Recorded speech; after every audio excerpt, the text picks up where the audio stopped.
आज के भूगोल क्लास में आप सबों का स्वागत है।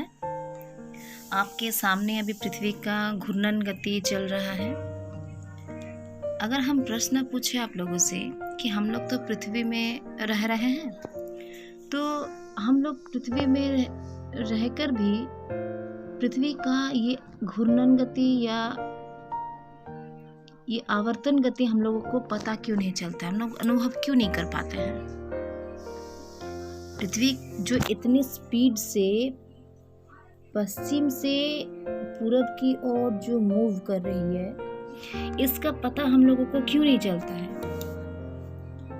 इसको बताने से पूर्व एक छोटा सा उदाहरण आप लोग के साथ शेयर करना चाहेंगे कि एक हाथी के ऊपर अगर एक चींटी को छोड़ दिया जाए तो वो चींटी अगर चलना शुरू करे तो उसको पता चलेगा कि हम हाथी के ऊपर चल रहे हैं कि जमीन पे चल रहे हैं। ठीक उसी प्रकार पृथ्वी हम लोग के सम्मुख हाथी की भांति है और हम लोग चींटी के भांति।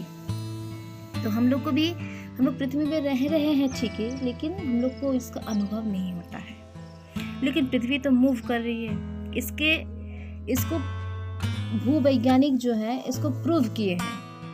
कैसे प्रूव किए हैं और इससे पता चलेगा कि पृथ्वी का आवर्तन गति है।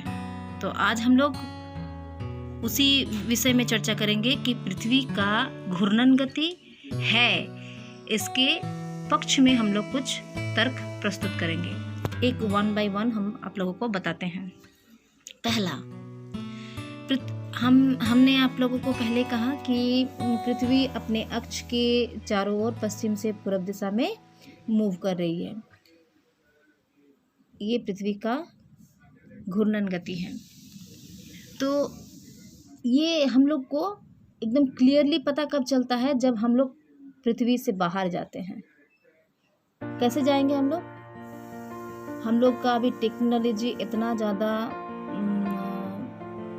अच्छा हो गया, इतना अच्छा हो गया है टेक्नोलॉजी हम लोगों का कि हम लोग महाकाश में हम लोग अपना उपग्रह छोड़ रहे हैं। उस सैटेलाइट के माध्यम से हम लोग को पता चल जाता है, वो वहाँ से चित्र खींचता है पृथ्वी का और उस चित्र को पृथ्वी में सैटेलाइट भेजते रहता है। तो उस चित्र से हम लोग को पता चल जाता है कि पृथ्वी का घूर्णन गति है। तो पहला हो गया, फिर सैटेलाइट के भेजे हुए चित्र के माध्यम से हम लोग को पता चलता है कि पृथ्वी का घूर्णन गति है। नंबर टू, अगर आप लोग भी करके देख सकते हैं या हम लोग भी देखे हैं कि अगर किसी ऊंचे स्थान पे, मान लीजिए आप घर के एकदम छत पे चढ़ गए, ऊंचे छत पे चढ़ गए और यहाँ से कोई भारी वस्तु अगर नीचे गिराते हैं कोई भी भारी वस्तु, वो पत्थर हो चाहे लोहा का टुकड़ा हो या कुछ भी, अगर आप ऊपर से फेंकते हैं तो वो एकदम सीधे जमीन पे नहीं गिरता है। वो थोड़ा सा पूरब तरफ मूव करके गिरता है, थोड़ा सा पूरब दिशा में थोड़ा सा ससर के वो गिरता है। ऐसा क्यों? क्योंकि पृथ्वी जो है पूरब दिशा में ससर रहा है, इसीलिए वो भारी वस्तु जो है सीधा नहीं गिर के थोड़ा सा पूरब में ससर के गिरता है। हो गया नंबर 2। नंबर थ्री क्या है? पृथ्वी का आकृति।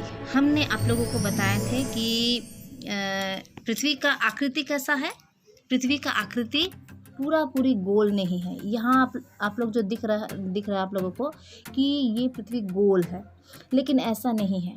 पृथ्वी जब पृथ्वी का संरचना शुरू हुई थी, उस समय पृथ्वी एक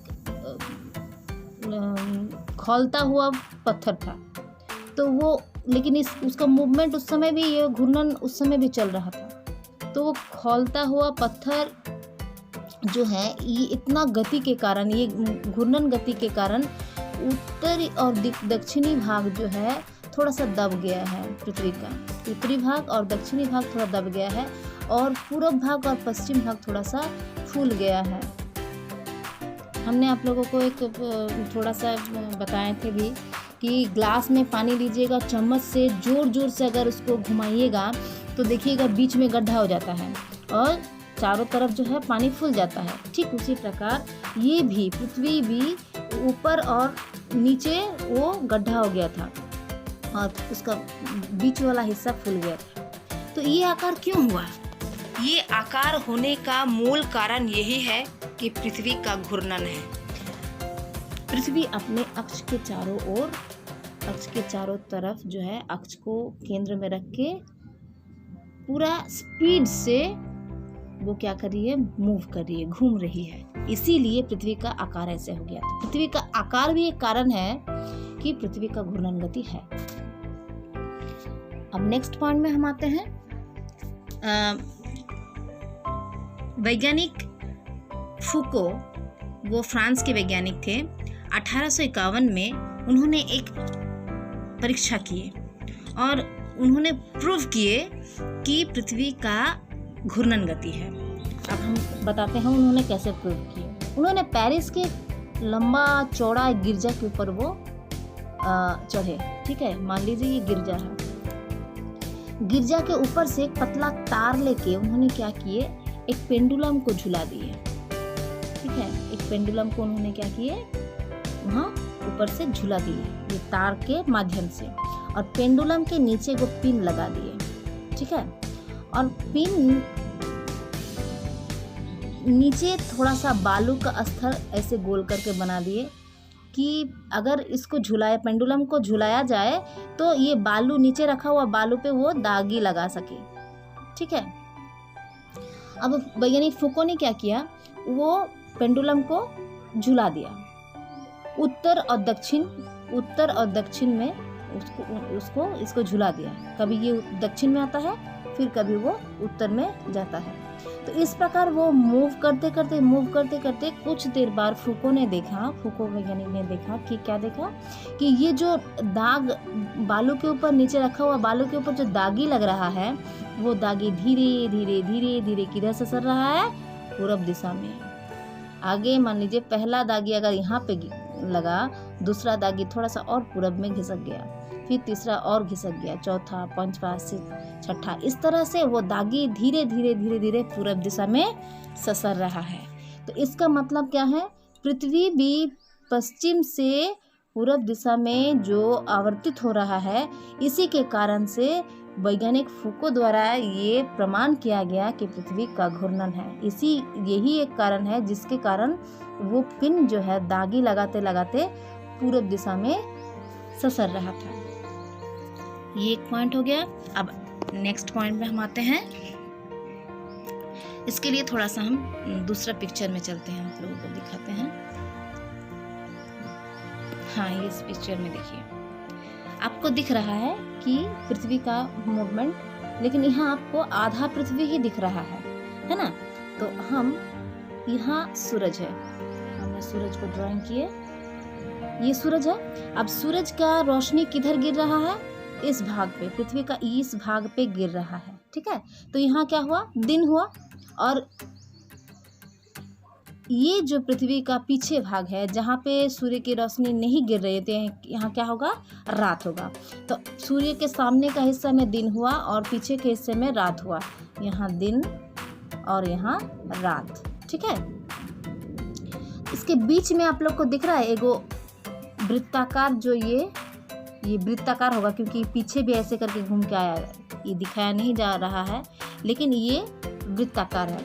इसको प्रदीप्त वृत्त कहते हैं इसको। ठीक है, इंग्लिश में कहेंगे शैडो सर्कल। ठीक है, जो दिन और रात के बीच में जो सर्कल हम लोग को मिलता है। ठीक है, सूर्य के रोशनी के पतन के कारण पृथ्वी के ऊपर दिन और रात के बीच में जो हम लोगों को सर्कल मिलता है, जो वृत्त मिलता है, उसको प्रदीप्त वृत्त या सर्कल, शैडो सर्कल कहते हैं। ठीक है, तो ये जो है पृथ्वी का, देखिए इस जगह को लेते हैं तो इस जगह पे अभी क्या है, दिन है, और ये जैसे ही मूव करके इधर आएगा, ये जगह यहाँ जाएगा तो वहाँ पे फिर वहाँ रात हो जाएगा। ठीक है, ये क्यों होता है प्रत्येक जगह पे। हम लोग भी देवघर में जब रह रहे हैं तो देवघर में भी दिन होता है और फिर रात होता है। ये 12 घंटा दिन और 12 घंटा रात, टोटल 24 घंटा समय लगता है। 12 घंटा दिन होगा प्रत्येक जगह पे, पृथ्वी का जो भी हिस्सा है, जो भी जगह है, सब जगह पे 12 घंटा दिन और 12 घंटा रात्रि होगा। तो ये 12 घंटा दिन और 12 घंटा रात्रि प्रत्येक जगह पे होने का एकमात्र कारण है पृथ्वी का घूर्णन गति। ठीक है, एगो अब ये हो गया एक पॉइंट। अब आप लोगों को नेक्स्ट पॉइंट बताते हैं। उसको वैज्ञानिक फेरेल द्वारा एक सूत्र का निर्माण किया गया था। देखिए, पृथ्वी का वैज्ञानिक फेरेल द्वारा कहा गया है कि पृथ्वी के ऊपर वायुमंडल का स्तर है। ये जो ऊपर आपका पृथ्वी दिख रहा है, पृथ्वी के ऊपर क्या है, वायुमंडल अवस्थित है। ठीक है, और वायुमंडल तो मूव करते रहता है, इधर से उधर, उधर से उधर। पृथ्वी के बीचों बीच हमने बताया था कि पृथ्वी के बीचों बीच जो रेखाएं, काल्पनिक रेखाएं खींचा गया है, उसका नाम है विषुवत। ठीक बीचों बीच, इसको कहेंगे विषुवत। जब घूर्णन आप लोग को पढ़ाए तो हम बताए थे कि सबसे वेग कहाँ ज़्यादा होता है, घूरने का वेग पृथ्वी का कहाँ ज़्यादा होता है, सबसे ज़्यादा रोटेशन होता है कहाँ पे, पृथ्वी के विषुवत अंचल में। देखिए यहाँ पे है 1600 किलोमीटर, 1600 किलोमीटर पर आवर, 1 घंटा में 1600 किलोमीटर यहाँ पे रोटेशन होता है। फिर जितना भी आप उत्तर जाइए या जितना भी दक्षिण में आइए, देखिए रोटेशन कम होता गया है। यहाँ पे अगर 1600 किलोमीटर है, यहाँ पे देखिए कर्क रेखा पे देखिए 1400 हो गया, फिर मकर रेखा पे देखिए 1400 हो गया, फिर आर्कटिक वृत्त में देखिए 800 हो गया, फिर पोल में, नॉर्थ पोल में देखिए 0 और साउथ पोल में क्या हो जाएगा, 0। मूवमेंट नहीं रहता उस समय। ठीक है, तो सबसे ज़्यादा मूवमेंट कहाँ पे होता है, बीच में, जो जिसका नाम है विषुवत अंचल। तो विषुवत अंचल में पृथ्वी का मूवमेंट बहुत ज़्यादा होने के कारण वायु का प्रवाह जो होता है, अगर मान लीजिए दक्षिणी गोलार्ध से वायु विषुवत रेखा को पार करके ऊपर जाएगा, ठीक है, तो वो सीधा सीधी इस प्रकार नहीं जा पाता है। ये दक्षिणी गोलार्ध से उत्तरी गोलार्ध की ओर वो सीधा नहीं जा पाता है। आप लोग को पता है क्या होगा, हमने बताया था कि पृथ्वी का मूवमेंट पश्चिम से पूर्व दिशा में होता है। ठीक है, तो पृथ्वी का इस जगह से जैसे ही वायु जो है, हवा जो है, जैसे ही विषुवत रेखा को पार करता है तो वो सीधा नहीं जाके पृथ्वी के घूर्णन के साथ साथ दाहिने तरफ मुड़ जाता है। ठीक है, तब वायु अब कैसे जाएगा, ये पश्चिम, ये पूर्व। हवा इधर आया यहाँ तक, विषुवत रेखा तक, फिर राइट टर्न ले लिया। ठीक है, ठीक उसी प्रकार उत्तरी गोलार्ध से हवा जैसे ही विषुवत रेखा को पार करेगा तो किधर मुड़ेगा, आपको क्या लगता है, इधर मुड़ेगा? नहीं, इधर मुड़ेगा, क्योंकि मूवमेंट इधर हो रहा है। ठीक है, मूवमेंट इधर हो रहा है, इसीलिए हवा भी क्या होगा, उत्तरी गोलार्ध में जब दक्षिणी गोलार्ध से जब उत्तरी गोलार्ध में जाएगा तो दाएं तरफ मुड़ेगा, और जब उत्तरी गोलार्ध से दक्षिणी गोलार्ध में आएगा तो बाएं तरफ मुड़ जाएगा। ये फेरेल का सूत्र है। ठीक है, इसको कहते हैं फेरेल का सूत्र। जैसे ही विषुवत रेखा को पार करेगा तो उत्तरी गोलार्ध जाने वाला दाएं तरफ और दक्षिणी गोलार्ध आने वाला बाएं तरफ मुड़ जाएगा। इसको फेरेल का सूत्र कहते हैं। ये हवा का बात बताएं। और हमने आप लोगों को बताया कि ये जो ब्लू कलर का आप लोग को दिख रहा है, ये जो ये ब्लू कलर का दिख रहा है, ये ब्लू कलर का, ये क्या है, ये ओशन है, समुंदर है। जैसे कि देखिए, ये हो गया हमारे पैसिफिक ओशन, ये हो गया पैसिफिक ओशन, ये हो गया अटलांटिक ओशन। ठीक है, नीचे है यहाँ है भारत महासागर। ठीक है, ये जो ब्लू कलर का महासागर है, ये भी समुंदर का स्रोत एक जगह पे स्थिर नहीं रहता है, यहाँ से यहाँ, यहाँ से यहाँ आते जाते रहता है। ठीक है, तो ये समुंदर के स्रोत में भी यही होता है। जब वो विषुवत रेखा को पार करता है, जब समुंदर का स्रोत विषुवत रेखा को पार करके दक्षिणी गोलार्ध में जाएगा तो इधर मुड़ जाता है, फिर दक्षिणी गोलार्ध से फिर उत्तरी गोलार्ध जाएगा तो दाएं तरफ मुड़ जाता है। इसको फेरेल का सूत्र कहते हैं। ठीक है, तो वैज्ञानिक फेरेल द्वारा इसका आविष्कार किया गया, तो उन्हीं के नाम अनुसार इसको फेरेल का सूत्र कहते हैं। आप लोग को समझ में आ गया फेरेल का सूत्र क्या है? तो ये किस लिए होता है, ये जो गति का विक्षेपीकरण होता है हवा का बोलिए या समुद्री स्रोत का बोलिए, ये विक्षेपीकरण का एकमात्र कारण है पृथ्वी का घूर्णन। ठीक है, अब एक ठो और है पॉइंट, पृथ्वी का ये जो घूर्णन गति है, ये हम लोग दूसरे ग्रह का घूर्णन गति देख के भी इसका बोल सकते हैं कि दूसरे ग्रह, अगर दूसरे ग्रह का घूर्णन गति है तो पृथ्वी भी एक ग्रह है, तो पृथ्वी का भी घूर्णन गति होगा। ठीक है, जैसे मंगल, बृहस्पति, शुक्र, इस सब का घूर्णन गति है, तो पृथ्वी भी एक ग्रह है, तो पृथ्वी का भी घूर्णन गति होनी चाहिए। ये हो गया एक। अब लास्ट और अंतिम देखिए कि इसमें देखिए पृथ्वी का प्रत्येक स्थान में सूर्य का उदय होता है और सूर्य का अस्त होता है। मान लीजिए ए जगह, ए नामक जगह, ठीक है, अभी यहाँ पे सूर्य का उदय हो रहा है क्योंकि सामने सूरज है। ठीक है, देखिए ये सूर्य का उदय हो गया यहाँ पे। अब हम लोगों को यहाँ पे देखिए इस जगह, इसके पीछे यह देखिए बी नामक जगह पे, ठीक है, ए नामक जगह पे क्या हुआ, सूर्य एकदम उसके ऊपर लंब 90 डिग्री कोण कर एंगल पर वो वहाँ पे उसके सूर्य के प्रकाश गिर रहा है। तो इस जगह पे सूर्य के प्रकाश सीधा गिरने के कारण यहाँ पे हो रहा है 12 बज रहा है, दोपहर का 12 बज रहा है। ठीक, जैसे ही घूम के यहाँ आएगा इस जगह, ये ए नामक जगह जब यहाँ पे आएगा तो अब देखिए दोपहर हो गया, अब यहाँ पे हो गया शाम, यहाँ पे शाम हो गया। फिर वही ए नामक जगह अगर यहाँ पे आता है तो क्या हो जाएगा, यहाँ पे मध्यरात्रि हो जाएगा। ठीक है, और इसको अगर पीछे इसके ये इस ए के पीछे हम लोग जब पहुँचेंगे तब भोर होगा।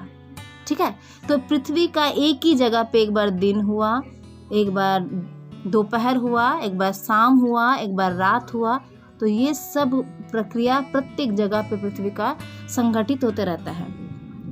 और हम लोग क्या देखते हैं, हम लोग ए नामक जगह पे अगर हम लोग हैं तो हम लोग भी देखते हैं कि सूर्य का उदय होता है प्रत्येक दिन पूरब तरफ, और ये पश्चिम तरफ क्या होता है, उसका अस्त होता है। तो ये क्यों होता है, सूर्य नहीं घूमता है, पृथ्वी ही घूमती है।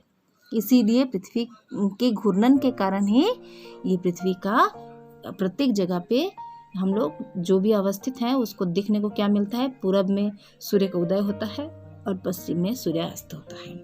ठीक है, ये हो गया पृथ्वी के घूर्णन गति का कुछ प्रमाण, कुछ प्रूफ्स।